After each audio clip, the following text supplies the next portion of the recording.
전자모형과 전자배치. 전 시간에 2단원의 첫 번째 단원을 했습니다. 그게 뭐냐면 톰슨과 러더퍼드 실험이었어요. 그 실험 두 가지는 화학을 통틀어서 가장 중요한 실험 중에 하나입니다. 그래서 그 실험은 정확하게 잘 체크해 주시기 바랍니다. 오늘은 또 한 번 세상을 바꿔놓은 그거에 대한 내용을 말씀드릴 거예요. 이렇게 과학에서 세상을 바꾸는 일들이 굉장히 많이 일어납니다. 은연중에 많이 일어나거든요. 어저께 지구를 바꿔놓을 만한 사건이 또 한 번 일어났죠. 곧 있으면 세상이 어제와 오늘로 나뉘어질 거예요. 그만큼 엄청난 사건이 어저께 일어났습니다. 네, 알고 있니? 네. 니네 알고 있어요? 뭐라고? 네 간에 다르대. 뭐라고? 네 간에. 그거는 지구과학적으로 엄청나죠. 네 간의 다른 핵이 있대요. 그래서 지각, 멘틀, 외핵, 내핵. 외핵은 기체나 액체로 돼 있을 가능성이 있어. 여기까지 4개로 배웠거든요. 근데 내핵 안에 또 뭔가가 있대요. 그래서 이제는 5개로 배울 가능성이 생긴 거죠. 그럼 핵이 4개든 5개든 뭔 상관이야. 우리가 살아가는데. 와, 지금 5개야. 야, 이러면서 바뀌는 게 뭐가 있겠니? 없어요. 하지만 어저께 지구상을 바꿔놓을 만한 아주 결정적인 사건이 일어났습니다. 내 꿈 중에 하나였던 게 실현이 됐죠. 왜 뭐냐면 20.5도씨에서 초전도 현상이 일어나는 초전도체가 개발됐습니다. 초전도체는 자석과 서로 반발력을 가지게 되는 이상한 현상이 있어요. 자석에 초전도체를 놓으면 붕 떠오르죠. 이 초전도 현상은 마이너스 200도씨 정도에서 일어납니다. 그래서 우리가 일상생활에서는 볼 수 없어요. 인간의 꿈이에요. 상온에서 초전도 현상이 일어난다면 그러면 지구가 전체가 바뀌거든요. 근데 어제 상온에서 가까운 온도죠. 그 온도에 초전도체가 개발이 됐다고 발표가 됐습니다. 20.5도씨라면 생각보다 따뜻하죠. 그죠? 그러면 얘보다 온도가 낮은, 예를 들면 남극, 북극 또는 시베리아 그런 추운 동네, 이런 추운 동네에서는 1년 동안 20도 아래인 지역은 있겠지. 거기에서는 항상 언제나 초전도 현상을 볼 수 있는 거예요. 니네들은 이 초전도체가 별로 느낌이 와닿지 않지? 세상이 바뀐다 그랬어요. 어떻게? 초전도체가 상온에서 초전도 현상이 일어나면 자석과 초전도체만 있으면 모든 물체를 띄울 수 있어요. 모든 물체를 공중에 띄울 수 있어요. 내가 만들려고 했던 것도 이거예요. 어디다 팔아? 일단 홈플러스에. 그럼 카트의 바퀴를 없앨 수 있어요. 그 카트에 그 어떤 걸 실어도 바닥에 닿지 않아요. 그럼 어마하게 많이 무게가 나가는 물건들을 실어도 저항이 없죠. 카트를 미는데 아무런 힘이 들지 않습니다. 재미나겠지. 사람들 몰리겠지. 홈플러스 사장이라면 사겠지. 안 살 거야? 요만한 거 1,000만 원이거든요. 얘는 더 비싸겠죠. 간 만들어졌으니까. 요걸로 홈플러스 바닥을 깐다고 생각해보세요. 1,000만 원, 1,000만 원, 1,000만 원, 1,000만 원. 나 돈 많이 벌겠지. 요게 좀 더 상용화가 되면 도로를 까는 거죠. 자동차의 바퀴를 없앨 수 있죠. 5,000년 됐어요. 바퀴가 발명된 지. 단 한 번도 구조가 바뀌지 않았거든요. 그 바퀴가 없어지는 순간이죠. 니네가 좀 더 나이가 들어서 내 나이 정도가 되면 바퀴 없는 자동차가 굴러다니는 시대를 볼 수도 있을 겁니다. 세상이 바뀌는 거예요. 이게 얼마나 대단한 거냐면 자석만 있으면, 초전도체만 있으면 뜰 수 있죠. 중력을 무시할 수 있어요. 그럼 길에다 깔고 나이키에 전화해서 신발에다 초전도체 좀, 그러면 떠서 다닐 수 있지. 인간이 그 어떤 도구의 힘도 빌리지 않고 공중을 날아다닐 수 있는 경우가 되는 거예요. 어때? 세상 바뀌는 거 맞지? 전기 저항이 0이거든요. 전기 저항이 0이에요. 열이 발생하지 않아요. 그럼 전자제품은 어마어마한 효율을 가지고 있죠. 충전할 필요가 없습니다. 에너지의 혁명이 오겠죠. 아껴 쓸 필요가 없어요. 그럼 지구 전체가 완전 바뀌는 거 맞죠? 양자 컴퓨터가 니네 손 안에 하나씩 들려 있을 거예요. 지금보다 100만 배 빨라요. 어마어마하게 큰 슈퍼컴퓨터를 니네 손 안에 갖고 있는 세상이 올 겁니다. 이런 세상이 이제 온대요. 빨리 왔으면 좋겠죠. 이게 실현되는 순간이 옵니다. 얘도 마찬가지죠. 러더퍼드의 실험이 끝난 후에 아인슈타인 등등 과학자들이 모여서 내가 과학은 짱이지 라고 했을 때 혜성같이 나타난 무명의 과학자 보어, 아인슈타인을 추종하는 무리는 3만 명, 그리고 보어를 추종하는 무리는 동네 친구들 30명. 걔네들이 한 군데에 모여서 과학 배틀을 뜨죠. 그리고 이겨낸 놈이에요. 아인슈타인을 넘어서는 놈이죠. 그래서 보어라는 사람은 과학에서 혁명에 가까운 상황. 한 번쯤은 배워보세요. 화학에서는 없어졌어요. 그래서 만약에 니네들이 기말고사 때 이 보어의 전자 모형을 시험 기말고사로 본다면 단원 전체가 사라졌거든요. 화학에서. 니네들이 풀어야 되는 시험 문제 중에 이 보어의 원자 모형에 관한 시험 문제들은 매우 적을 거예요. 단원이 없어졌으니까 교재에 실을 필요가 없지. 모의고사에 낼 필요가 없죠. 3년 동안 모의고사에 출제가 되지 않았거든요. 없어졌어요. 어디만 남아있어? 물리에만 남아있습니다. 그래서 이번 중간고사 끝나고 기말고사가 됐을 때 물리 1에서 똑같은 모형을 똑같이 배워요. 요 단원만큼은 물리 1과 화학 1이 공통적인 단원입니다. 둘 중에 하나만 공부 잘해주시면 두 과목을 모두 잡을 수 있는 경우가 되겠죠. 그래서 간단하게 설명드립니다. 자, 페이지 80. 보어의 원자 모형 시작해 보도록 할게요. 어렵지 않아요. 보어의 원자 모형. 오늘의 보어의 원자 모형 끝은 이거예요. 얘네들도 대답하게 해드립니다. 무슨 색? 보여? 왜요? 네, 빨간색만 반사하니까 그 빛이 눈으로 들어와서 빨간색. 초딩 대답이에요. 무슨 색? 왜요? 이제 대답할 게 없어졌지. 파란색만 반사하니까요. 이래야 되는데 대답할 게 없어졌어. 오늘 수업이 끝나면 이게 왜 빨간색인지, 이게 왜 파란색인지를 정확하게 얘기할 수 있게 됩니다. 생물학자도 물리학자도 화학자도 그 누구도 얘가 파란색인 이유를 보어의 원자 모형 하나만으로 설명할 수 있어요. 됐나요? 그거 해드리도록 합시다. 이게 얼마나 대단한 건지 여러분들도 한번 배워보세요.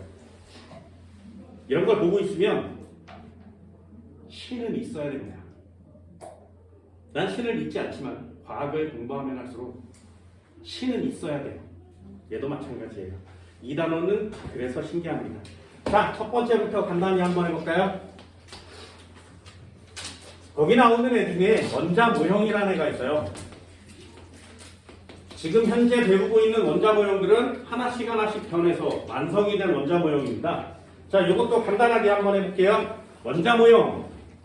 처음에 이렇게 생겼다고 얘기했어요. 누가? 돌턴이. 더 이상 쪼갤 수 없는 가장 작은 알갱이라고 원자설을 주장한 사람입니다. 돌턴. 나오자마자 끝. 쪼갰죠. 원자 속에 뭔가가 존재한다는 사실을 알아낸 거죠. 전체가 플러스라면 여기에 전자가 건포도처럼 박혀 있어요 라고 얘기한 사람이 있어요. 그 사람을 우리는 톰슨이라고 합니다. 됐죠? 여기는 실험으로 배웠어요. 톰슨, 여기에 중요한 내용은 톰슨이 얘기한 전자는 건포도처럼 고정되어 있다예요. 톰슨의 전자는 고정되어 있다. 움직이지 않는다. 쓰니 안 쓰니? 안 써요. 그 다음에 다른 사람이 원자 모형을 발표했으니까 그 사람이 바로 나타난 러더퍼드라는 사람입니다. 러더퍼드는 원자의 한가운데 작고 조그만 질량이 집중되어 있는 원자핵이 있다라고 얘기했죠. 이 원자핵을 최초로 찾아낸 사람이에요. 러더퍼드. 지금은 사용하지 않습니다. 왜? 이 녀석은 전자가 이 원자핵 주변을 돌고 있다고 얘기했거든요. 얘는 여기 나오는 전자가 원운동하고 있어요 라고 얘기한 사람이에요. 전자가 원운동하고 있어요.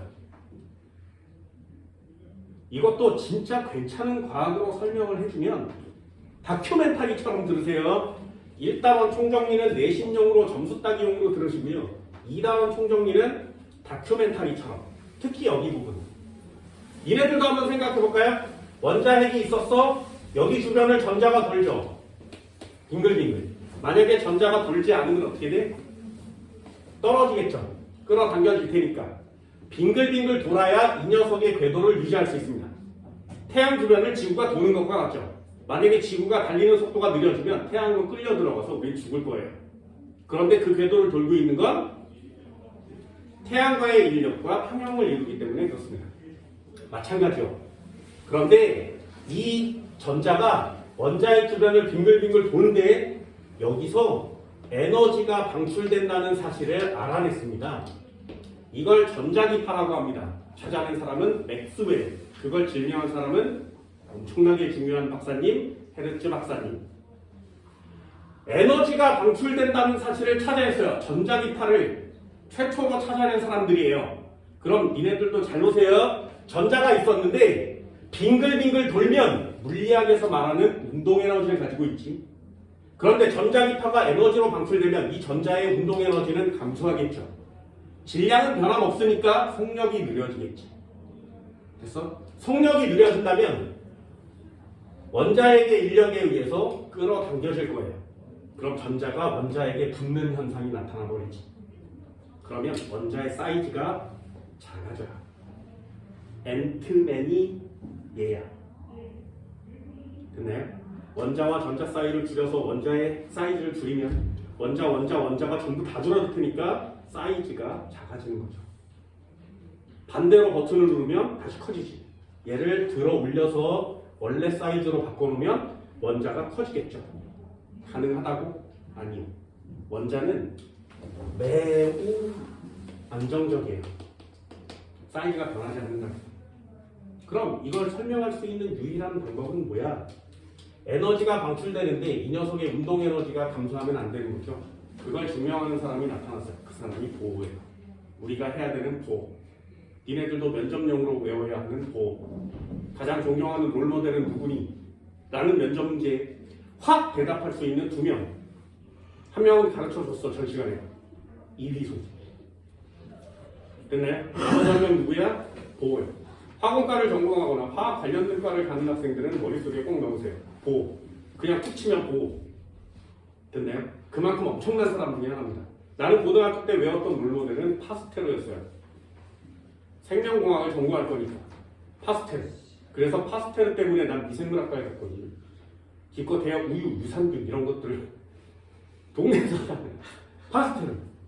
니네들도 보호. 그만큼 중요한 사람입니다. 러더퍼드는 전자가 원운동한다고 얘기했고요. 보호라는 사람이 나타나서 전자가 모든 애들이 한 궤도를 갖고 있는 게 아니라 원자핵은 있는데 이건 부정할 수 없어요. 러더퍼드가 그래서 중요한 거란 말이죠. 전자가 지나가는 궤도가 있어. 야, 당연하지 않겠냐? 여기를 도는 전자도 있고 여기를 도는 전자도 있고 여기를 도는 전자도 있어. 이렇게 얘기한 거예요. 그래서 전자는 계속 원운동하고 있지만 이렇게 한꺼번에 물이 씌어서 도는 게 아니라 얘처럼 전자가 지나다닐 수 있는 궤도가 따로 있는 거란다 라고 얘기한 사람이에요.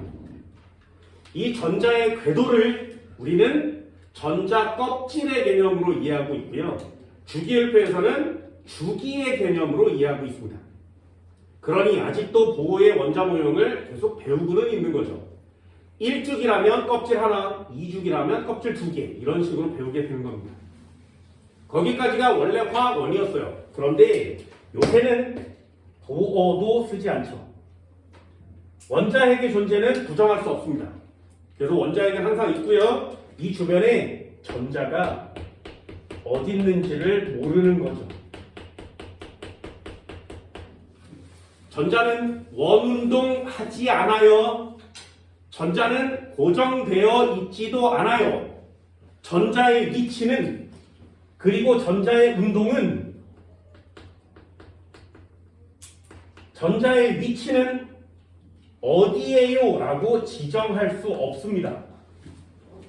원자의 사이즈는 굉장히 작아요. 그 속의 전자는 빛의 속도로 움직이기 때문에 어디에서든 발견될 수 있고요. 어디에서든 존재할 수 있습니다. 그래서 여기에 전자가 있어 라고 지정할 수 없어요. 원운동은 아니에요. 그러니 얘를 표시할 수 있는 방법을 연구한 거죠. 아, 전자가 어디 있는지는 모르지만 전자가 발견될 수 있는 확률은 계산할 수 있지 않겠냐? 그걸 점으로 찍어보자. 여기서 발견될 확률, 여기서 발견될 확률, 확률이 높은 곳에 점이 많이 찍히겠죠. 이렇게 점을 찍어보자. 됐나요? 그럼 전자가 어디 있는지 모르지만 여기 어딘가에 있지 않겠니? 라고 규정을 할 수 있게 되는 거죠. 이걸 전자 구름 모형이라고 합니다. 이 구름 모형을 우리는 한 단어로 오비탈이라고 하게 되는 거죠. 이게 현대의 모형이에요. 여러분들은 이 현대의 모형, 오비탈에 대한 내용을 가장 중요하게 보셔야 되겠죠. 최현대 과학이에요. 그 전에 보호를 한 단계 거쳐가는 거예요.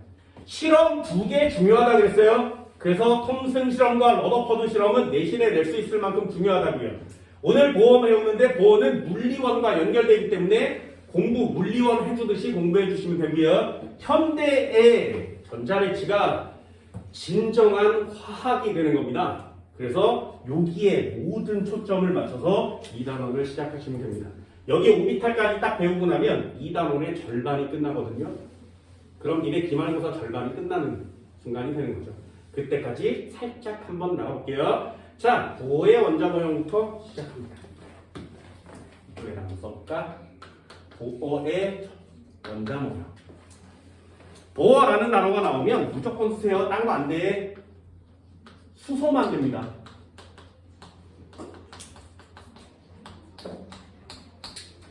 그 많은 원자들 중에 다른 건 절대로 안 돼요. 수소만 가능합니다.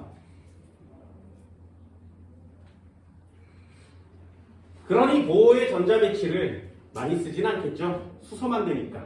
나머지를 적용할 수가 없어요. 자, 첫 번째부터 한번 해볼까요? 보호는 전자가 어디에 있다고 얘기한 사람.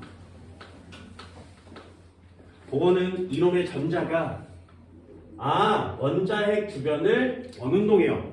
그죠? 전자는 원자핵 주변을 원운동해요. 라고 얘기했어요. 그리고 이 전자는 원운동을 하는데 이 전자는 지나갈 수 있는 길이 정해져 있어요. 됐나요? 자기만 지나갈 수 있는 전자의 궤도가 정해져 있어요. 라고 얘기한 사람이에요. 나중에 이 전자의 궤도는 전자 껍질이라는 단어로 확장이 됩니다. 그래서 전자가 껍질이 있어요 라는 사실을 처음으로 확장시킨 사람이에요. 그럼 상식으로 하나 배워볼까요? 이네들도 단어는 알고 있나요? 전자의 궤도가 전자 껍질이란 단어로 바뀌게 되죠. 그죠? 그럼 전자 껍질이란 단어를 우리 주기율표에서 뭐라고 쓴다고? 주기라는 단어로 쓴다고 했어요. 1주기, 2주기, 3주기, 4주기. 됐나요? 이 전자 껍질, 주기라는 단어를 한 칸 더 가서 새로운 단어로 창조해낸 사람이에요. 그 단어가 주양자수라는 단어입니다. 주양자수 스몰 n이라고 써서 주양자수의 개념까지 오시면 다 같은 개념이구나 라는 사실을 알게 돼요. 드디어 물리화학 통틀어서 가장 위대한 단어가 출현됐죠. 양자요. 지금 현대물리는 모두 다 저 양자역학에 대한 내용이에요. 어벤져스 봤어? 거기 나오는 주된 모토가 양자역학이죠. 지금 과학은 저 양자를 배우는 겁니다. 진짜 신기합니다. 이게 타임머신과 시간여행 이런 것까지 모두 가능합니다. 저 시간에 간단하게 텔레포테이션에 대한 내용도 간단히 해봤어요. 어때? 자연 다큐멘터리 같지, 그지? 과학 같진 않고요. 다큐멘터리예요. 됐나요? 한번 해볼게요. 전자 이렇게 생겼어. 원자핵이 있었어. 이 원자핵 주변을 도는 궤도가 정해져 있다고. 됐나요? 이 궤도에 이름을 붙인 사람이에요. 원자핵에서 가장 가까운 첫 번째 껍질 이름을 K 껍질이요 라고 지은 사람입니다. 직접 물어봤어요. 보호한테도. 왜 K 껍질이니? A 안 돼? A는 너무 식상하잖아. 그럼 G로부터 거꾸로 오면 안 돼? 그건 어렵잖아. 니네 알파벳 G부터 거꾸로 할 수 있어요? 생각보다 어렵습니다. 그래서 K로 했어. 왜? 있어 보이잖아. 이렇게 얘기한 사람입니다. 실제로 그래요. 정말 보호는 좀 미친놈 같기도 하죠. 그죠? 너무 어떻게 K 그 다음에 L 그 다음에 M 이런 식으로 이름 붙여나옵니다. 나중에 이걸 숫자로 표시한 게 주양자수예요. 1번 껍질 1, 2번 껍질 주양자수 2, 3번 껍질 주양자수 3 이렇게 붙여나가는 겁니다. 그래서 1번 껍질이 K 껍질이구나 라는 사실을 보호의 원자 모형에서 알아두셔야 돼요. 보호의 전자 배치를 쓰세요. 그러면 K, L, N 이렇게 써나가셔야 됩니다. 저거 보호 거니까. 되니? 여기에 전자가 있을 수 있어요. 그런데 보호는 수소만 된다 그랬지. 그럼 수소는 전자가 몇 개야? 딱 하나죠. 그래서 여기에 있을 수 있다면 얘는 건너뛰어서 여기에 있을 수 있지. 건너뛰어서 여기에 있을 수도 있죠. 됐나요? 이 맨 가까이 원자핵에서 가장 가까운 1번 껍질 K 껍질에 전자가 있을 때를 바닥 상태라고 합니다.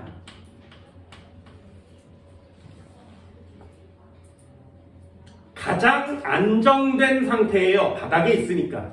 그럼 나머지 2번 껍질에 있으면 3번 껍질에 있으면 1번을 제외하고 나머지 껍질에 있으면 그걸 다 들뜬 상태라 그래요.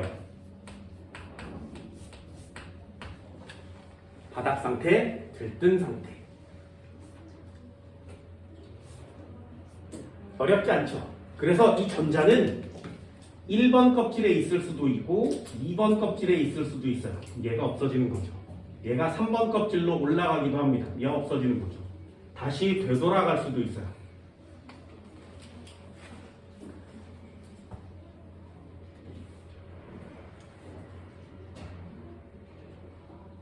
여기까지 됐나요? 어렵지 않죠? 시험에 안 나와요? 시험에 안 나오는 걸 이렇게 열심히 가르쳐. 시험에 나오는 건 나온다고 얘기해 줄게. 자, 두 번째요. 한 칸 더 가볼까요? 중요합니다. 전자는 궤도가 있어. 이 전자의 궤도가 가지고 있는 에너지를 에너지 준위라고 합니다. 여기서부터는 살짝 계산형 시험 문제가 나오기 때문에 이 파트가 어려워지는 거예요. 그런데 한 번만 계산해보면 이거 어렵지 않거든요. 누구나 다 맞출 수 있습니다. 자, 에너지 준위. 뭐라고? 에너지 준위는 무슨 뜻? 전자 또는 그 궤도 또는 그 껍질 이 가지는 정해진 값입니다. 특정한 에너지 값이에요. 이걸 에너지 준이라고 합니다. 전자가 가지는 에너지 또는 껍질이 가지는 에너지, 그걸 에너지 준이라고 해요. 예를 들면 원자핵이라는 애가 있었어. 여기에 첫 번째, 두 번째, 세 번째 껍질 이렇게 있겠죠, 그죠?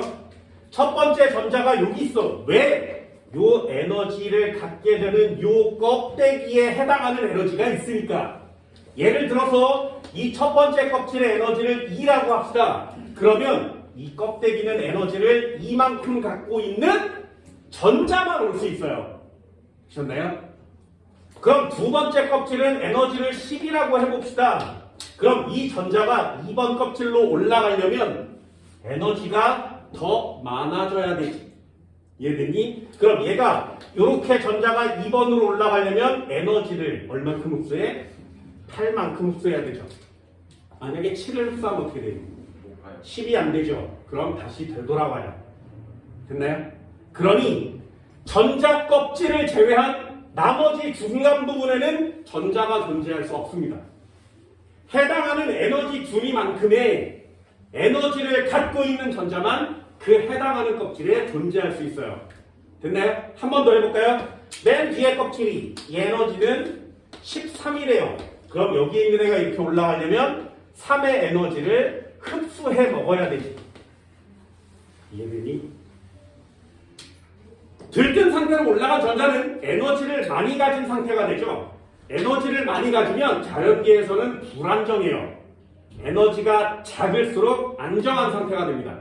그러면 이 수소의 전자는 들뜬 상태가 됐지만 자만 놔두면 이 상태로 존재하지 않고 가급적이면 떨어져서 에너지가 낮은 상태를 유지하려고 한다고. 되니?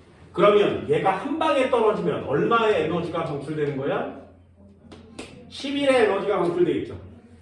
두 번 떨어지면, 여기서 한 번 떨어지면 얼마가 나와? 3만큼의 에너지가 나오겠지. 여기서 떨어지면 얼마큼 나와? 8만큼의 에너지가 나오겠죠. 여기서 방출된 이 에너지를 눈으로 보는 거예요. 됐나요? 이게 얼마나 대단한 짓인지 잘 보세요. 여기서 방출된 에너지를 눈으로 보면 빛이 막 전자가 막 에너지가 막 오겠지, 그치? 그걸 숫자로 판별할 수는 없잖아요.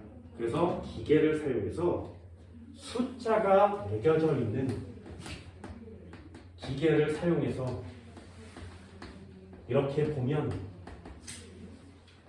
요 3에 해당하는 에너지가 선으로 보이는 거예요.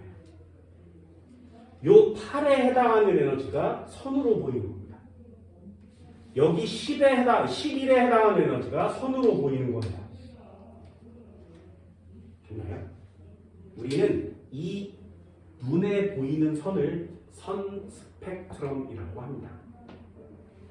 선 스펙트럼 무슨 뜻? 전자가 올라갔다가 내려올 때 방출한 에너지를 선으로 보는 거죠. 그럼 질문이요. 선 스펙트럼은 연속되어 있니? 불연속되어 있니? 네. 불연속이 모든 문제의 정답이에요. 두 번째, 선 스펙트럼은 계속 붙어있니? 띄엄띄엄이니? 띄엄띄엄은 한국식 표현입니다. 됐나요? 그럼 첫 번째 선 스펙트럼은 3, 두 번째는 8, 세 번째는 11. 뭐 되어 있다고? 이게 양자화되어 있다라는 뜻이에요. 여기서부터 양자라는 단어가 나타납니다. 자, 다시요. 에너지 준이 뭐라고? 전자 궤도가 가지는 또는 그곳에 있는 전자가 가지는 특정한 에너지가. 됐나요?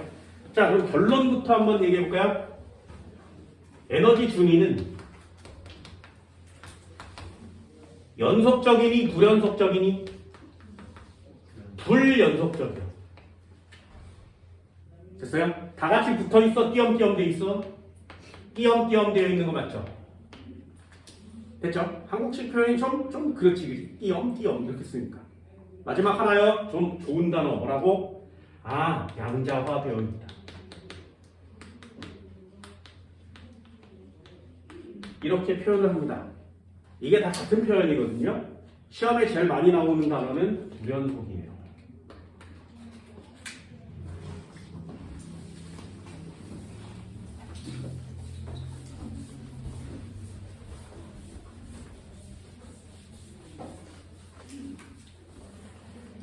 됐니? 어때? 어렵지 않죠? 그죠? 그렇게 많이 어렵지는 않습니다. 자, 아직 안 끝났어요. 시험에 잘 안 나와요. 에너지 튜닝. 과학자가 이걸 가만 놔두지 않았겠죠. 실제로 에너지 튜닝 값은 계산이 가능합니다. 니네가 외워야 되는 식은 이건데요. 시험에는 써져서 나옵니다. 에너지 튜닝 값은 EN이라고 표시하고요. 마이너스 1312 N제곱 이렇게 써요.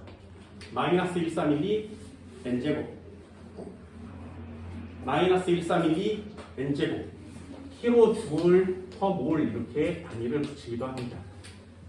외우는 건 아니에요. 왜? 학교 시험은 모르겠지만 모의고사와 수능에는 이 문제를 낸다면 써주게 되어 있습니다. 내신에는 안 써주는 학교들도 있으니까 그때 가서 외우시고요. 이거 물리원에서도 나온다 그랬죠. 물리원에서는 n제곱에 13.6을 써요. 단위가 달라집니다. 그것만 신경 써서 물리원, 화학원을 나눠주시면 돼요. 계산하셔야 되죠.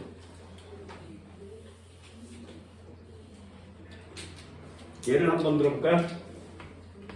원자핵이 있었어. 첫 번째, 두 번째, 세 번째 무한대.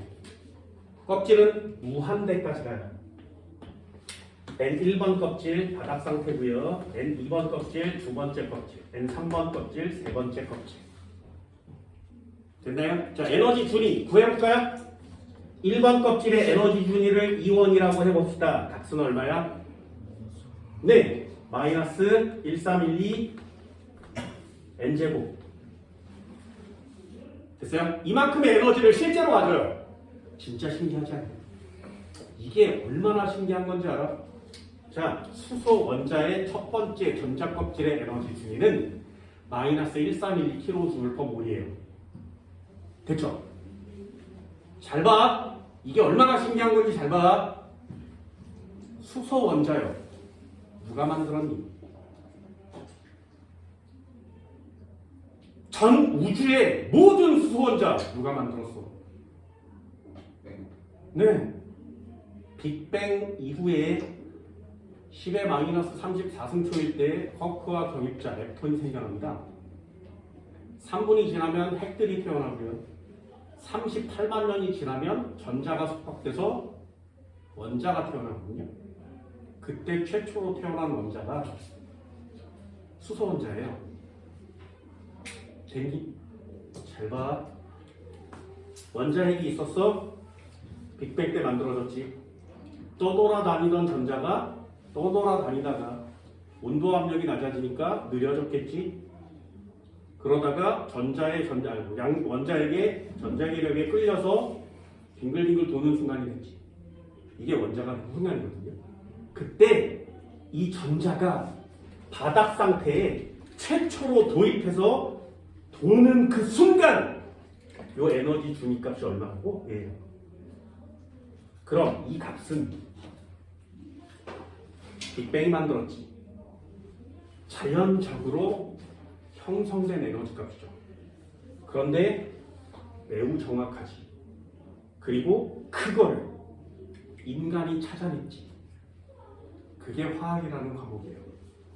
전 우주에 생성된 모든 물질은 기본적으로 무엇으로부터 만들어졌을까요가 화학을 하는 사람들의 꿈이고 목표예요.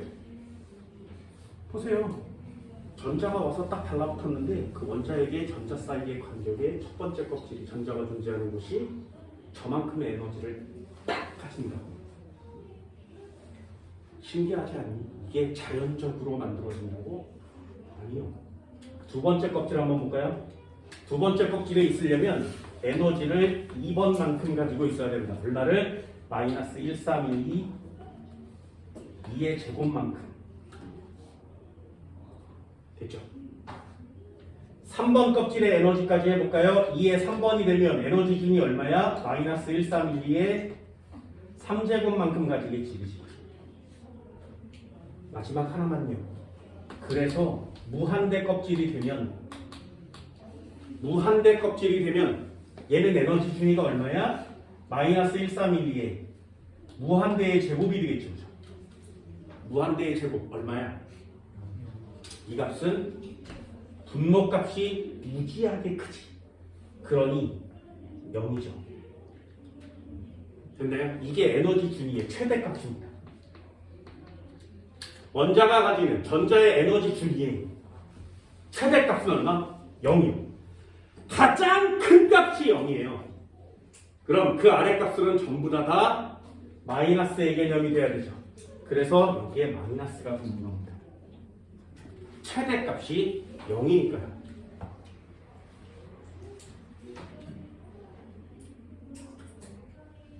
되셨나요? 이 정도는 가능해요?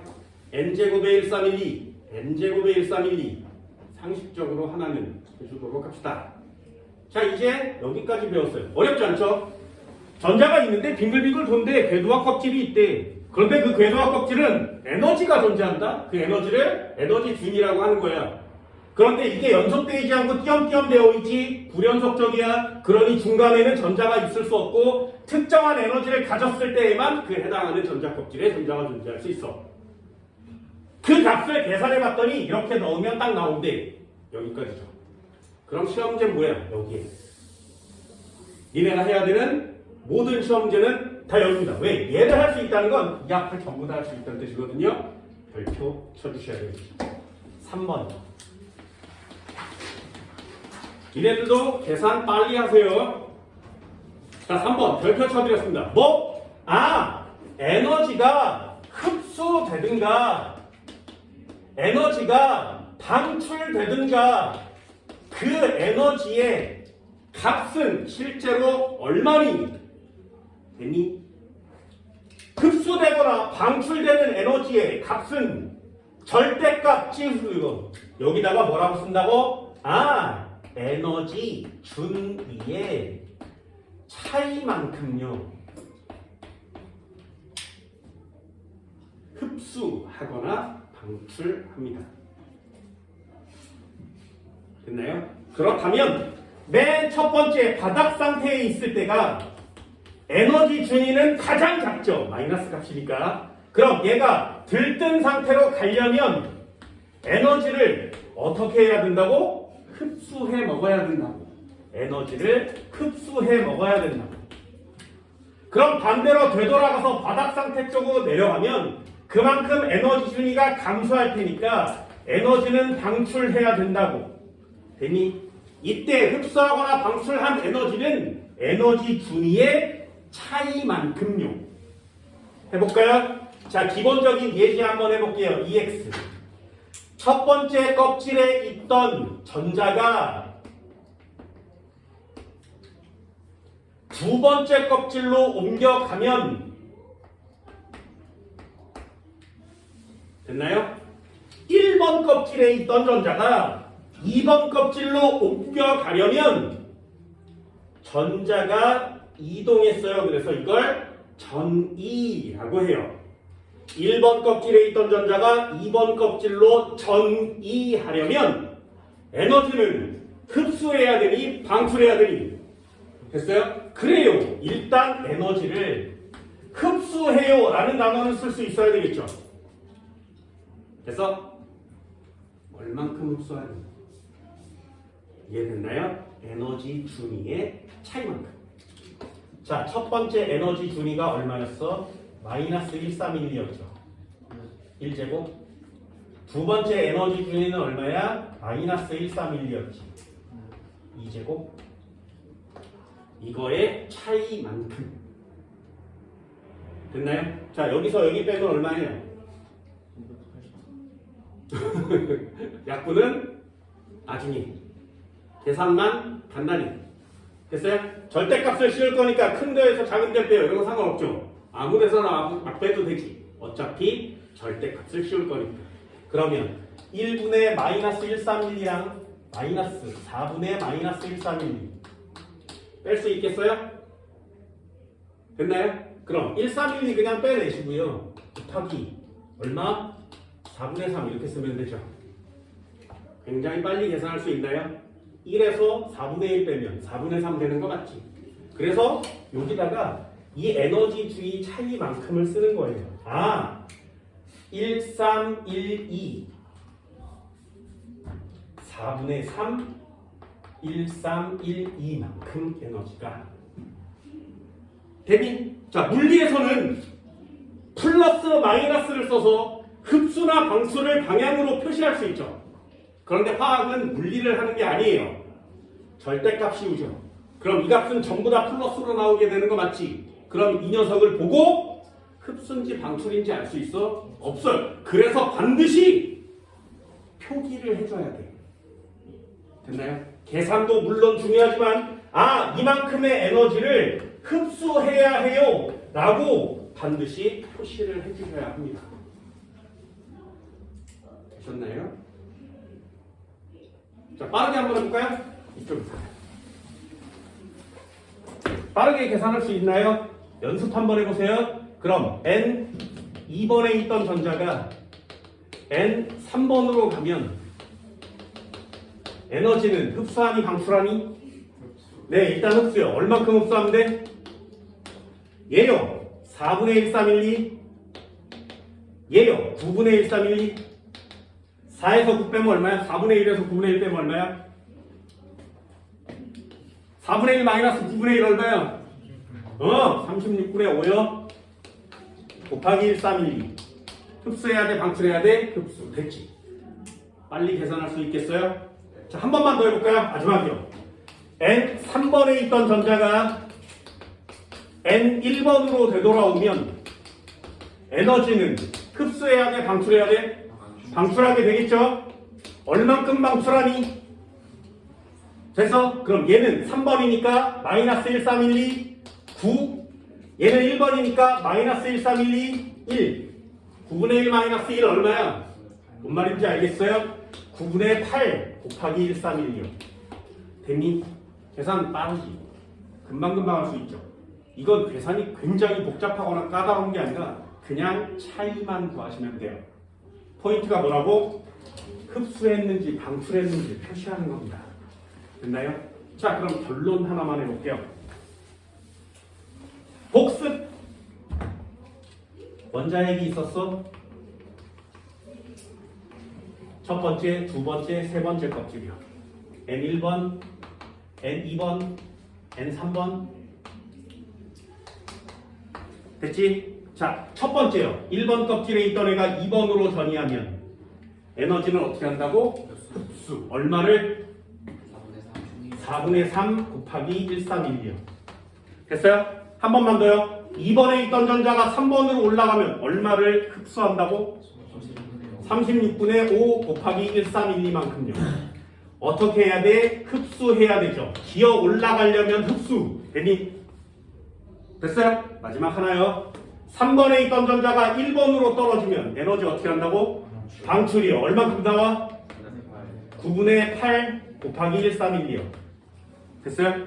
자, 36분의 5 4분의 3 더하면 얼마? 같아요? 봤어? 전자 껍질의 궤도에 있는 에너지 준위는 특정한 값이기 때문에 올라갈 때나 내려올 때 값은 같아요. 흡수하거나 방출된 값은 같아요. 같은 칸만큼 이동하면 단계를 거쳐가든 한꺼번에 이동하든 그 차이만 같으면 같아요. 되셨어요? 이런 걸 보고 와 이게 뭐가 같아 이러면 안 돼. 됐니? 궤도의 차이만 같으면 에너지 준위가 같기 때문에 단계를 거쳐가나 한 방에 오나 에너지의 크기는 같다구나. 됐니? 이게 도어가 얘기한 에너지 준위에 관한 흡수 방출 에너지 아니에요. 실제로 수소로 실험을 해보면 완벽하게 들어갔습니다. 신의 영역에 들어간 순간이 되는 거죠. 빅뱅이 만들어 놓은 전 우주에서 가장 많은 기본 원자의 에너지 값을 인간이 찾아내는 순간이 됩니다. 과학자들 되게 신기하죠. 거의 이런 사람들을 보고 천재라고 얘기하는 거 아니에요. 평생을 바쳐서 이거 하나 하는 거죠. 할 수 있겠어요? 이 정도 되나요? 어때? 어렵지 않죠, 그죠? 계산하는데 포인트를 맞춰줍니다. 그럼 얘를 알면 올라갈 때 흡수, 내려갈 때 방출이라는 것도 알게 되겠죠. 바닥 상태, 들뜬 상태 이해할 수 있겠지. 그럼 이 녀석을 알면 에너지 준위도 안다는 뜻이고요. 전부 다 계산할 수 있다는 얘기는 저 앞쪽부터 여기까지를 다 이해할 수 있다는 얘기가 되겠죠. 중요한 거. 그래서 시험 문제에 나오는 것들은 이렇게 표시해서 알려드려요. 됐나요? 자, 한 번만 더 해봅시다. 여기까지만 오면 도의 얼마만큼의 끝이 납니다. 요거 딱 외우고 과거로 되돌아가서 아인슈타인한테 얘기해. 그럼 니네는 여기에다가 니네 이름을 쓸 수 있죠. 그죠? 전 지구상에서 꽤 유명한 과학자가 돼버린 모습을 됩니다. 이 책들고 100년 전으로 가잖아요. 그럼 노벨상을 50개는 받을 수 있어요. 그렇죠? 입자만 해도 9개를 받을 수 있다고 했죠. 나머지요. 보호 하나 주고 러더퍼드 하나 주고 뭐 이러면 다 받을 수 있죠. 증명은 어떻게 해요? 책을 그냥 보여주면 돼요. 그리고 얘기만 하면 돼. 그럼 나머지 과학자들이 전부 다 증명을 해내요. 천재는 그래요. 생물학에서 노벨상을 받은 사람 중에 가장 위대한 사람이 있습니다. 3000년 동안 과학자를 모두 모아. 철학자, 과학자, 뭔가 씨부린 사람은 다 모아. 그 중에 1등을 뽑아요. 과학으로 세상을 바꿔놓은 최고의 과학자. 니네가 알고 있는 사람 있어? 니네가 알고 있는 최고의 과학자는 누구냐? 기록에 남아있는 3000년 동안의 모든 과학자를 다 모아서 1등. 불변의 1등이에요. 수백 년 전부터 지금까지도 불변의 1등이에요. 언제까지? 1953년까지. 그 뒤로 1등이 2등과 바뀌는 습관이 오거든요. 그럼 그 전까지 1등을 단 한 번도 놓친 적이 없는 수천 년 동안의 최고의 과학자 알고 있나요? 아리스토텔레스요. 그 사람 철학자죠.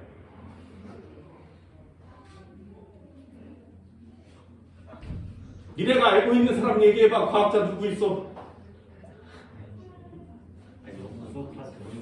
소크라테스요. 너 자신을 알아. 이 시대가 철학자죠. 플라톤은 소크라테스의 제자예요. 너 자신을 알아. 그래 난 잘한다. 이렇게 얘기했거든요. 장영실이요. 그 사람은 과학자가 아니라 발명가예요. 운명합니다만 아예 안타깝습니다. 그죠? 과학자예요. 회도 못 듣는 사람이에요. 발명가는 과학자라고 얘기하지는 않습니다. 이미소 씨요. 들어갈 수 있어요. 그런데 탑이 될 수는 없어요. 엄청난 사람이겠지, 그치? 니네가 알고 있는 과학자를 다 통틀어도 이 사람이 최고의 과학자예요. 2000년 전에 만들었던 이 사람의 과학 원리를 지금도 쓰고 있습니다. 바꿀 수가 없어요. 이 과학 원리를 아무도 이걸 대체할 수가 없어요. 그럼 엄청난 거 맞잖아요. 이 사람이 만들어낸 원리를 토대로 생산해낸 제품 아직도 쓰고 있습니다. 굉장히 허접한, 그리고 누구나 다 알고 있고 길바닥에 돌아다니면 아무런 관심을 끌지 못하기 때문에 절대로 주술 생각조차 하지 않는, 너무나 엄청난 과학 법칙이 들어있지만 아무도 신경 쓰지 않는 나사를 발견한 사람.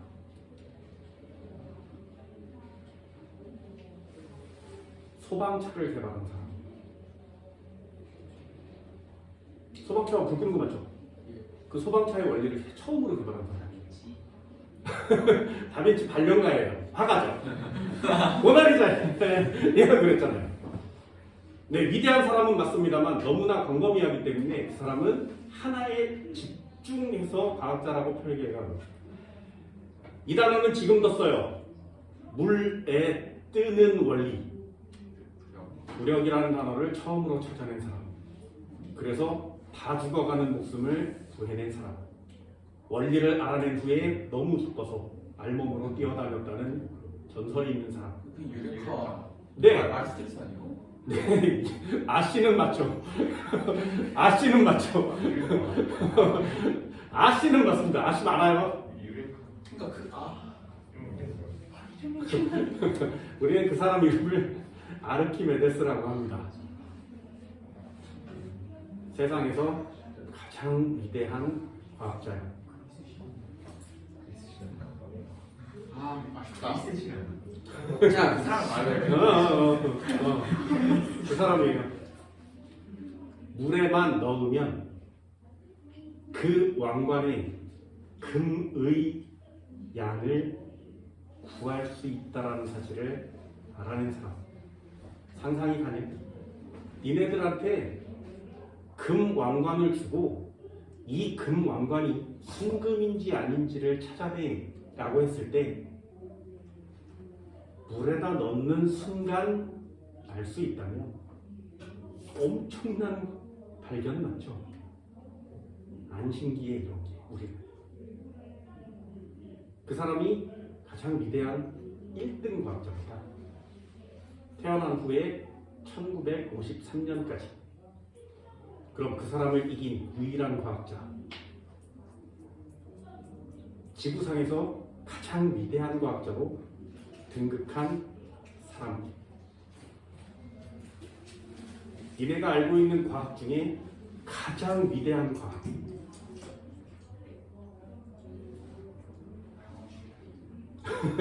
네, 아인슈타인은 과학계에서는 이단아 쓰레기. 과학계에서 아인슈타인은 왜 유명하지 않냐면 상대성 이론을 발표했죠.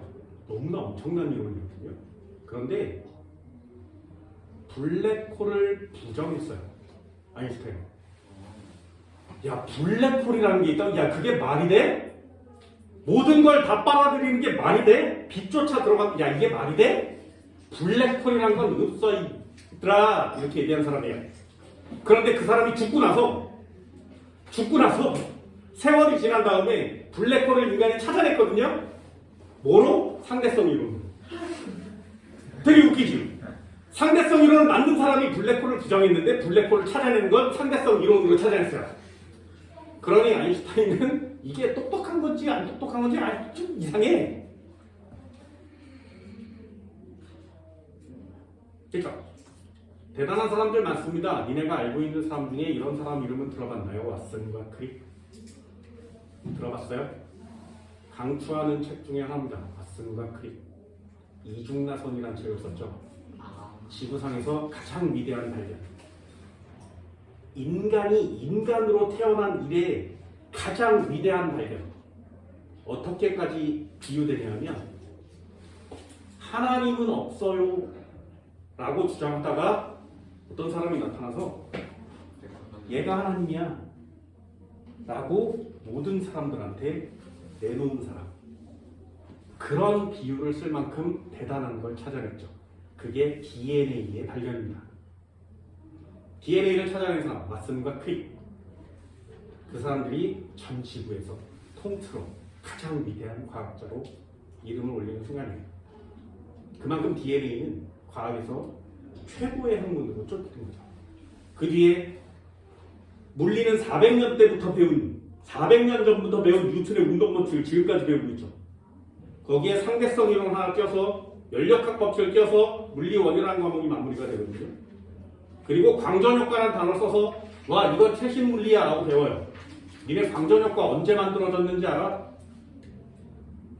이런 걸 들으면 물리학이 와 진짜 허접하구나 라는 사실을 알게 됩니다. 원장이 그럼 또 뭐라 그래요? 잘 들어보세요. 광전효과는 최선과학이에요. 그 광전효과라는 걸 들어본 사람도 있을 테지만 이 광전효과가 있다라는 사실을 증명해서 노벨상을 가져간 사람이 아인슈타인입니다. 아인슈타인은 상대성 이론으로 노벨상을 탄 게 아니라 광전 효과를 증명하고 노벨상을 받았어요.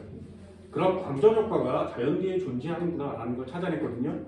그 광전 효과가 지구상에 언제부터 존재했을까요? 됐니? 38억 년 전 지구의 바닷속에 최초로 생명체라는 게 탄생한 순간, 그 최초의 생명체를 우리는 남세균이라고 합니다. 사이아노박테리아라고 해요. 그 녀석은 단세포 생물인데 지구에서 최초로 나타난 생명체치고는 굉장히 압도적인 능력을 보여요. 그 압도적인 필살기가 광합성입니다. 광합성은 지구의 생명체가 처음 태어난 순간 갖고 나타난 능력이에요.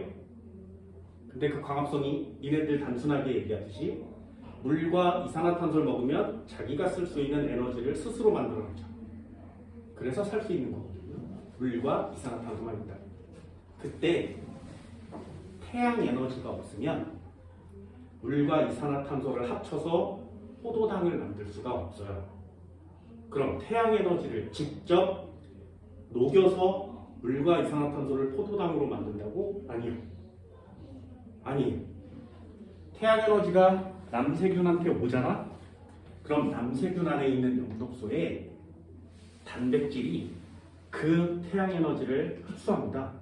그러면 그 태양 에너지를 받은 만큼 그 안에 들어있는 전자가 전이에요.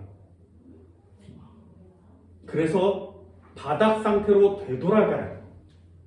그때 나오는 에너지로 포도당을 합성해요. 그럼 그 영독소는 태양 에너지를 받아서 전자를 띄우는 역할을 하는 거죠. 그게 광전 효과예요. 보세요. 우리는 물리학 맨 마지막에 최첨단 과학처럼 배우거든요. 인간은 아인슈타인을 통해서 광전 효과가 증명됐으니까.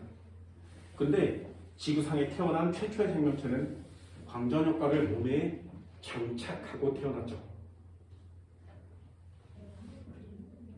자연적으로 만들어졌다고?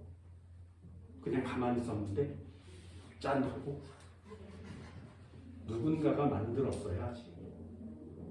굉장히 정확하게 광전 효과를, 전자전이를, 에너지의 활용을, 분자의 구조와 결합을 다 알고 있는 신이라는 존재가 만들었어야 해요. 그리고 바다에다 풀었지. 걔네들이 뭉치고 다양한 생명체가 지금 만들어진 거죠. 과학의 결정체예요. 생명체는. 그 생명체는 무엇으로 변화한다고? DNA예요. 그러니 생명의 원리, 그걸 밝히는 가장 중요한 선물은 DNA죠. 그러니 그런 중요한 과학이 될 수밖에 없어요. 지금 과학은 우주에서 자연적으로 만들어졌다고 하는 모든 것들을 인간이 증명해내는 그런 상태가 된 거죠. 생명체를 창조하면 신이니? 지구에, 우주에 없던 생명체를 창조해낸다면 신이야? 그럼 인간도 신이죠. 지금 인간은 생명체를 스스로 만들어낼 수 있는 상태까지 왔습니다. 그럼 인간은 옛날 사람들이 보는 우리의 미래의 인간은 신과 같죠. 생명체를 만들어냈으니까요. 꽤 다양한 생명체를 창조해내고 있습니다. DNA 염기서열만 갖고 있습니다. 그게 인간입니다. 흑사병이라고 들어봤니? 들어봤어요? 유럽 인구의 3분의 2가 죽었던 병 중에 하나입니다. 1970년대에 흑사병이 마지막으로 발견되고 난 다음에 아직까지 단 한 명도 걸리지 않았죠. 인간이 흑사병을 잡는 순간이에요. 7319라는 거 들어봤어? 마루타라는 거 들어봤어? 내가 이과생이 되는 가장 결정적인 역할을 했던 책입니다. 마루타. 일제시대 때 만주에 생체 실험을 하던 부대가 존재했었죠. 실제로 존재했습니다. 사진도 나와요. 기록도 남아있습니다. 그때 생체 실험을 했던 모든 자료들을 미국이 일본이 공유하는 조건으로 그때 생체 실험에 가담했던 모든 군인들을 전범 재판에서 풀어줍니다. 그 사람들은 일본으로 돌아가서 그때 한 생체 실험을 바탕으로 일본 최고의 의학자들이 돼요. 지금의 일본의 의학을 만들어낸 건 그때 한 생체 실험 덕분입니다. 전범 재판을 단 한 번도 받지 않아서 이놈들이 나쁜 놈인지 좋은 놈인지조차 알 수 없죠. 그때 미국과의 협상에서 이긴 이유 딱 하나. 니네 우리 전범 재판에 걸리면 731 부대에서 흑사병 터뜨릴 거야 라고 협박을 해요. 실제로 그 731 부대 지하에서는 쥐를 수백만 마리 정도 키웠다고 합니다.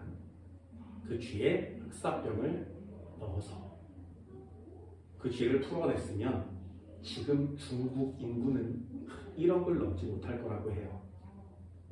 그리고 유럽은 중세 시대처럼 피폐해졌을 거라고 얘기합니다. 그걸 막은 거죠. 단 우리를 처벌하지 않는 조건으로. 그래서 지금 세상이 이렇게 단순하게 흘러가고 있는 거거든요. 그럼 흑사병이 얼마나 위험한 일인지 알겠죠? 그럼 그거 지구에 있으면 돼 안 돼? 그럼 없애?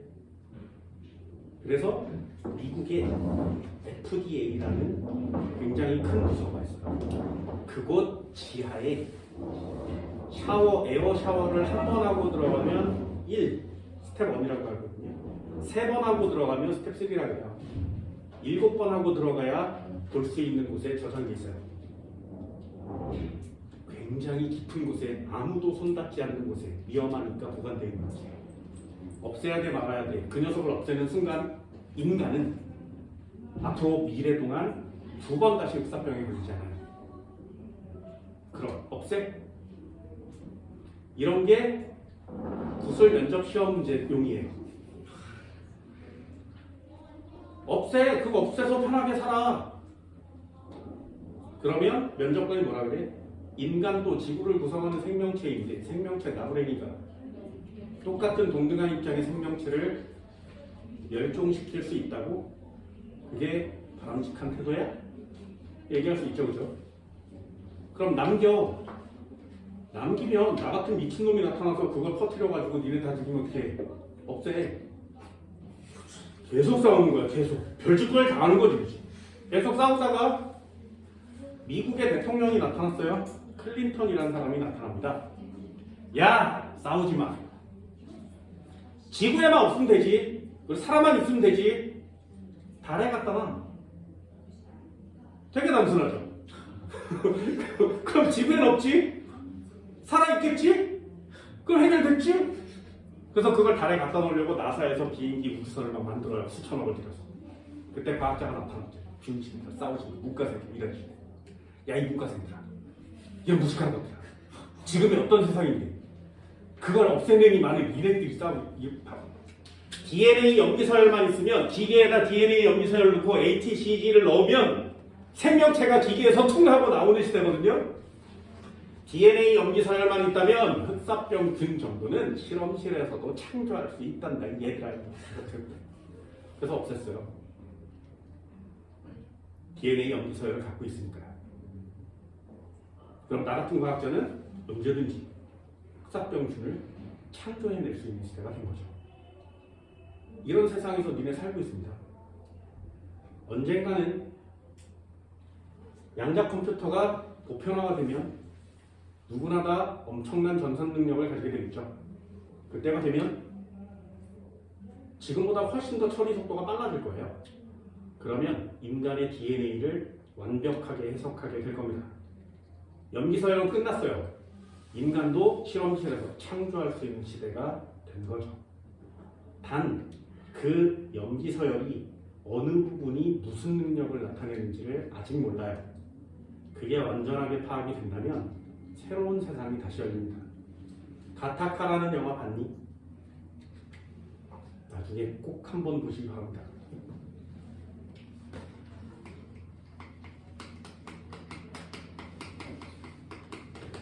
가타카라는 영화. 나중에 이 가타카라는 영화를 꼭 한번 보세요. DNA 염기서열을 줄줄줄 읽은 거거든요. ATCG라는 그걸로 만들어진 제목입니다. DNA 염기서열이 완성되면 어떤 세상이 열리는지 보여줘요. 영화 처음 시작할 때 뭐라고 하냐면 그리 멀지 않은 가까운 미래 이렇게 나와요. 실제로 그렇습니다. 염기서열은 완성됐거든요. 하지만 그 부분이 무슨 역할을 하는지 아직 잘 모른다는 거지. 그걸 찾아가고 있어요. DNA에는 니네 몸을 구성하는 모든 것들이 다 써있거든요. IQ 써있어요. 니네들이 아무리 노력을 해도 DNA 써있으니까 거기까지. 체중, 몸무게 다 써있어요. 몸무게가 체중이죠. 다 써있어요. 키 다 써있습니다. 좋아하는 것들 다 써있어요. 누구는 김밥을 좋아하는데 누구는 샌드위치를 좋아하는데 전부 다 써있어요. 뇌 용량 다 써있어요. 능력치 다 써있고요. 근육의 형 다 써있습니다. 뭐까지 써있냐면 간암에 걸릴 유전자, 치매에 걸리는 유전자, 알츠하이머 유전자 전부 다 찾아냈어요. 나는 그 유전자를 갖고 있기 때문에 병에 걸릴 수도 있어요. 병원에 가서 DNA 검사를 해보고 엑스염색체를 봤어. 알츠하이머 유전자가 나한테 있대. 그럼 나는 알츠하이머 걸릴 확률이 높은 거죠. 그럼 나을 수는 없어? 네. DNA 있으면 나을 수 없습니다. 그럼 니네 결혼을 하고 아기를 낳으면 DNA를 물려줘야만 하지. 그럼 니네 아이도 똑같은 알츠하이머 유전자를 갖고 태어나요. 그런 걸 가족력이라고 하는 겁니다. 없앨 수 없어? 있어요. 알츠하이머 유전자를 지우고 정상 유전자를 붙여주고 아이를 만들면 그 아이는 알츠하이머 걸리지 않습니다. DNA가 바뀌었으니까. 그게 DNA입니다. 생명체를 창조하는 기본입니다. 생명체를 변형시키는 기본입니다. 그런 걸 연구하는 과학 중에 세상을 바꾸는 과학이 좀 있으면 나오겠죠. 내가 유전공학과를 가서 만들려고 했던 것 중에 하나예요. 중에 하나.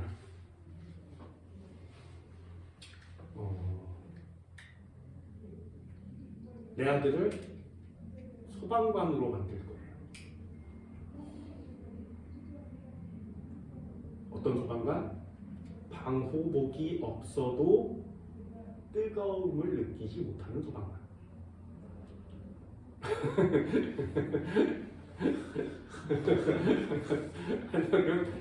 불가능한 것 지금은 불가능하죠.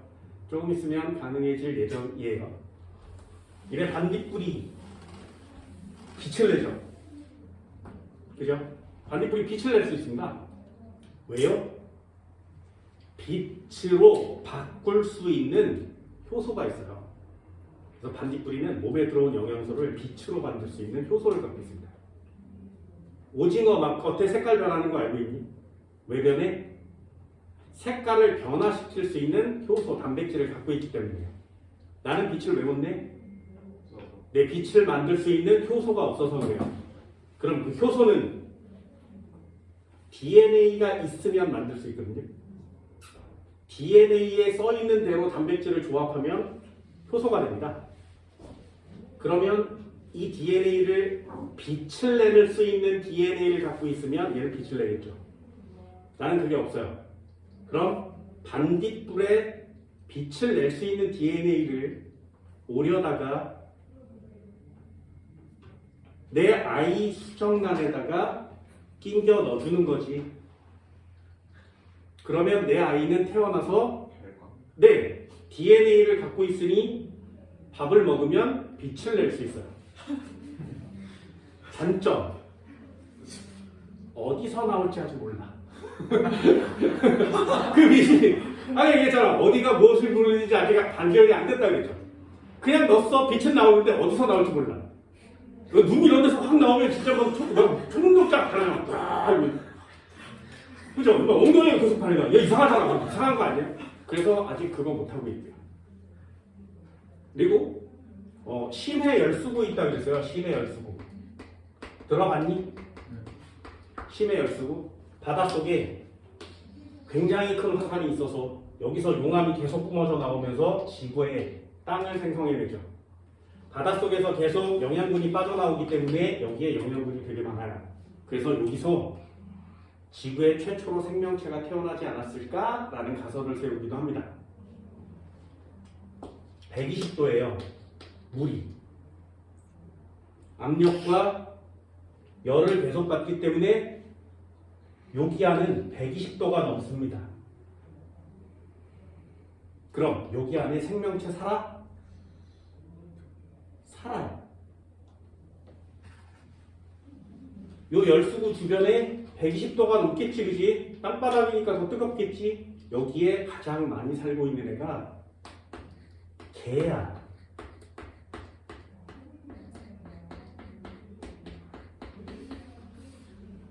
이런 애들이 수백만 마리가 여기서 기어다녀요.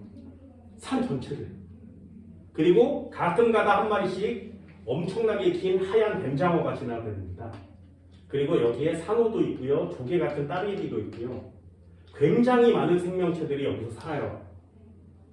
신기하지? 질문이요. 게 맛있지? 갖고 와. 물에 넣고 끓여. 물은 100도까지밖에 안 올라가죠. 못 끓여. 안 익어요. 얘는 졸라 추워. 신기하지 않냐? 120도에서 사는 생명체를 가져다가 끓이면 절대로 끓이지 않아요. 절대로 안 익어요. 왜?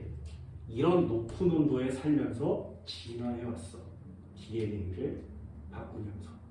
그럼 얘는 이런 높은 온도에 견딜 수 있는 단백질을 생산할 수 있는 능력이 있다는 거죠. DNA 따요. 내 아들 몸에 넣어줘.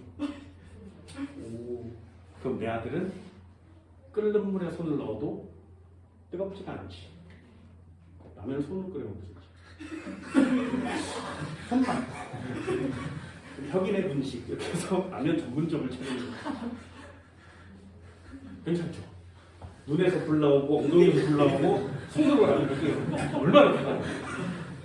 사람 진짜 많겠죠. 백종원 한번 왔다 가면 난리 나겠지. 이런 게 DNA를 갖고 노는 생명과학이에요. 얘네들도 아주 아기 때부터 이 생명과학을 접해왔어요. 니네가 알고 있는 생명과학의 가장 유명한 제품, 생산품, 만들어낸 녀석, 생명체 알고 있는 사람. DNA를 조작해서 만들어낸 유전자 변형 생명체. 니네 중에 모르는 애는 단 한 명도 없는 그 녀석. 이 녀석이 유전자 변형 생명체인데도 불구하고 아무도 모르는 그 녀석. 과학에 관심이 단 하나도 없었을 때는 절대 모르는 그 녀석. 유전자를 변형하지 않으면 절대 생산될 수 없는, 존재할 수 없는 그 녀석. 아마 들으면 깜짝 놀랄 거예요. 절대 가질 수 없는 능력을 누군가한테 부여받은 지구상의 유일한 생명체. 힌트!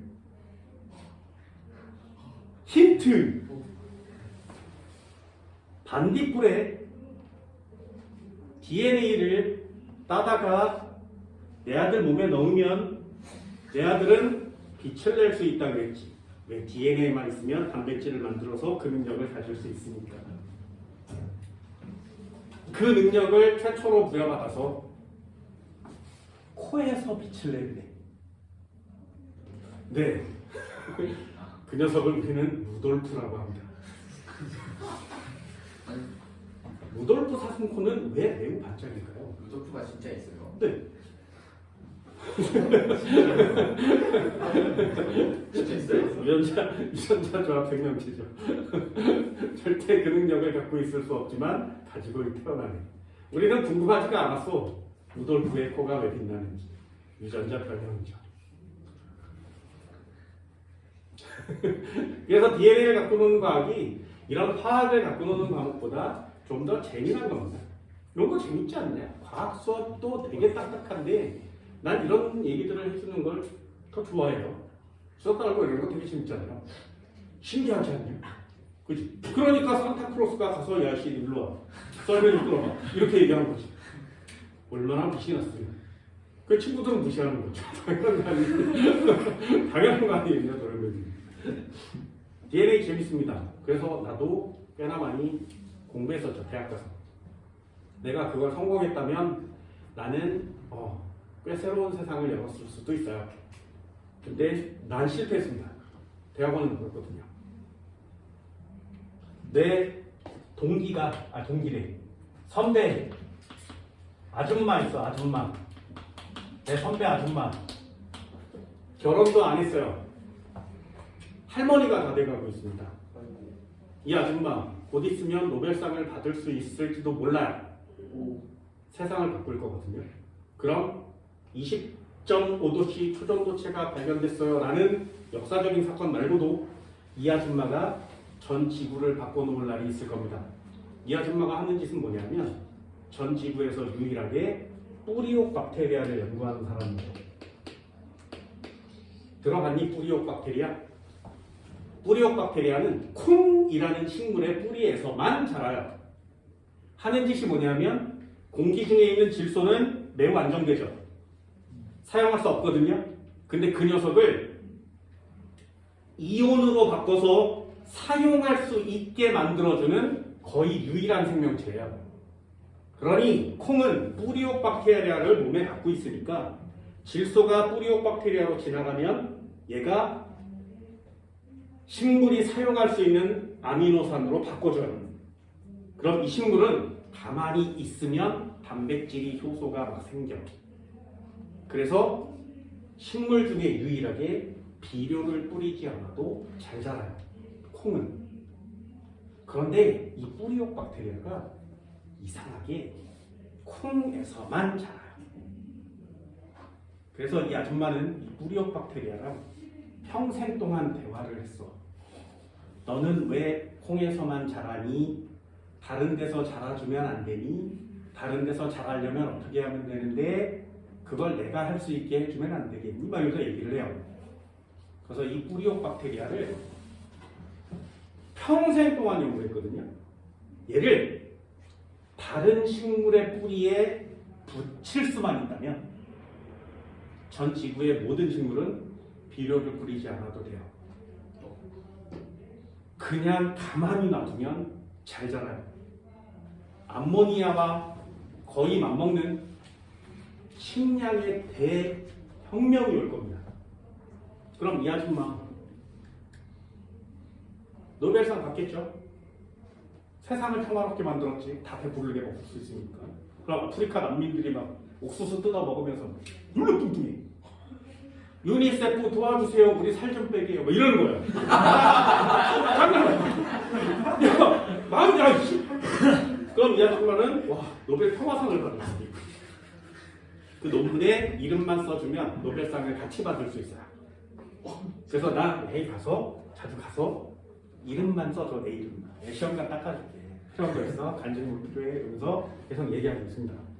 이 사람이 그 논문에 3명 쓸 수 있거든요. 교수님, 얘, 나. 이렇게 3명을 요 끝에 나눠 써주면 나는 아무 일도 안 했지만 노벨상을 받을 수 있겠습니다.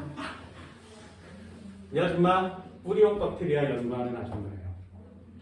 이게 성공하면 전 지구에 기아 난민이 없어져요. 상상을 초월하죠. 그래서 이 아줌마는 비료를 없앨 수 있는 방법을 찾아냈거든요. 찾아내려고 하는 거죠. 나는 농약을 안 써도 되는 방법을 찾아냈어요. 냈어요? 그럼 여기 있지 않겠지, 그지? 그래서 비료를 주지 않아도 식물이 잘 자라는 것과 농약을 주지 않아도 잘 자라는 것, 어떤 게 더 좋으냐. 그래서 이 아줌마랑 술 먹고 되게 싸운 적이 있거든요. 야, 그냥 내버려둬도 잘 자라는 게 중요하지. 뿌리옥 박테리아를 연구해야 돼. 너도 이리 와. 나는 아니, 비료는 자연적으로도 막 만들 수 있잖아요. 유기농 뭐 이런 걸로도. 그런데 농약은 화학약품이잖아요. 식물뿐만 아니라 다른 생명체한테도 해를 주는 거 맞지? 그래서 농약을 주지 않고 기른 걸 유기농이라고 해서 더 비싸게 팔잖아요. 그러면 지구 전체를 보면 비료야 뿌려주면 다시 분해돼서 다시 사용할 수 있지만 농약은 뿌리면 지구 전체가 해가 되니 농약이 없어지는 방법을 찾는 게 더 좋지 않겠어? 그게 내가 했던 연구예요. 나는 실패했어요. 나는 실패했어요. 농약을 주지 않아도 잘 자라는 생명체 유일하게 딱 하나 있어요. 그래서 걔는 그냥 흐르는 물에만 대충 씻어서 먹어도 돼요. 유기농이라는 단어를 쓰지 않아요. 왜? 모두 유기농입니다. 얘네가 자주 보는 과일입니다. 수박. 과일에 벌레 먹은 흠이 하나도 없는 과일이에요. 벌레가 앉으면 미끄러져서 절대로 알을 낳지 못하는 과일이에요. 네, 그 녀석을 포도라고 합니다. 포도는 벌레 먹은 포도가 존재하지 않아요. 왜? 그 포도 껍데기에 반짝반짝거리는 큐티클증이 쌓여 있어요. 그래서 벌레가 이렇게 앉으면 미끌미끌거려요. 그래서 그 안에다가 알을 낳지 않아요.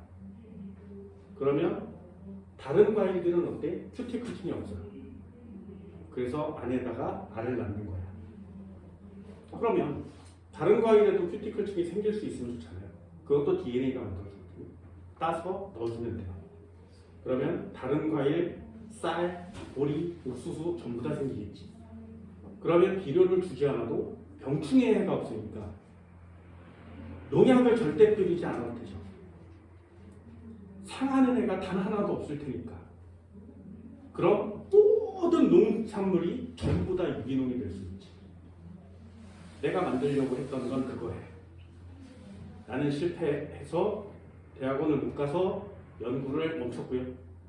이 사람은 학교에 요만한 실험실을 부여받아서 이 사람이 성공하면 학교 단체도 성공입니다. 부여받아서 계속 지금 연구를 하고 있죠. 내가 성공했으면